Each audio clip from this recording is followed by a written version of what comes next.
അനന്തു, എന്താ പറ്റിയത്? എത്രയുടെ നഷ്ടം വന്നാക്കെന്നറിയാവോ? എന്താ സംഭവിച്ചത്? സാർ, അത് മറ്റുള്ള പച്ചക്കറി ഐറ്റംസിനൊന്നും യാതൊരു പ്രശ്നമല്ല സാർ. പക്ഷെ തക്കാളിയാണ് പ്രശ്നം. എങ്ങനെയൊക്കെ നോക്കിയിട്ട് തക്കാളി 2 മാസത്തേക്കുള്ളിൽ കേടുവരാതിരിക്കുന്നില്ല. എന്താ കെമിക്കൽസ് കുറയ്ക്കുന്നുണ്ടാ? ഇല്ല സാർ, കുറയ്ക്കുന്നതൊന്നുമില്ല. അതുകൊണ്ടാണ് 2 ആഴ്ച മാത്രം ആയുസുള്ള തക്കാളി 2 മാസമായിട്ടും പ്രശ്നമില്ലാതിരിക്കുന്നത്. പിന്നെന്താ സാർ, അത് 2 മാസം വരെയൊക്കെ ലോഡ് പോകാതിരുന്നു കഴിഞ്ഞാൽ തക്കാളി നാശമായി പോകുന്നത്. നമ്മളെ കെമിക്കലിന്റെ പവർ അപ്പോഴത്തേക്ക് കുറയും. എനിക്ക് എന്റെ സാധനം 2 മാസമല്ല 4 മാസം കയറി പോകാതിരുന്നാൽ നാശമാവരുത്. പറഞ്ഞാട്ടല്ലേ, കെമിക്കലിന്റെ അളവ് ഇരട്ടിയാക്ക്. 4 മാസം കഴിഞ്ഞാലും ഒരു കേടുപാടും വരരുത്. സാർ, അത്രയും കെമിക്കലൊക്കെ ചേർത്ത് കഴിഞ്ഞാൽ അത് ഭയങ്കര പ്രശ്നമാവും. ഇപ്പം തന്നെ 2 ആഴ്ച മാത്രം ആയുസുള്ള തക്കാളിയാണ് നമ്മൾ 2 മാസത്തേക്ക് കെമിക്കൽ ചേർത്ത് വെക്കുന്നത്, ഒരു കേടുപാടും വരാതിരിക്കാൻ.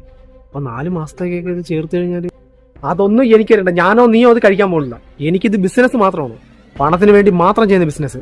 സാർ, അത് റിസ്ക് ആണ്. ഇപ്പം തന്നെ കറിയിലിടുന്ന ചില തക്കാളികൾ വേവ കിടക്കുന്നുണ്ടില്ലേ, അത് നമ്മുടെ കെമിക്കൽസിന്റെ അളവ് കൂടി പോകുന്നതുകൊണ്ടാണ്. ആൾക്കാർ വിചാരിച്ചിരിക്കുന്നത് പഴുക്കാത്ത തക്കാളിയാണ്ടാണ് അത് വേവാതെ കിടക്കുന്നതാണ് ചില ആൾക്കാരെങ്കിലും വിചാരിച്ചിരിക്കുന്നത്. നീ എന്ത് പറഞ്ഞാലും ശരി തന്നെ, എന്തെങ്കിലും ചെയ്തേ പറ്റൂ. സാർ എന്നെ വേസ്റ്റ് ആക്കാൻ പറ്റത്തില്ല. 2 ഒരു 3 മാസമെങ്കിലും തക്കാളി വേസ്റ്റ് ആവാതിരുന്നാലേ പറ്റത്തുള്ളൂ. അത് ചെയ്തേ പറ്റൂ. അത് ചെയ്. ഓക്കെ സാർ, ചെയ്യാം. ബിസിനസിന്റെ മുന്നിൽ എന്ത് മനുഷ്യത്വം.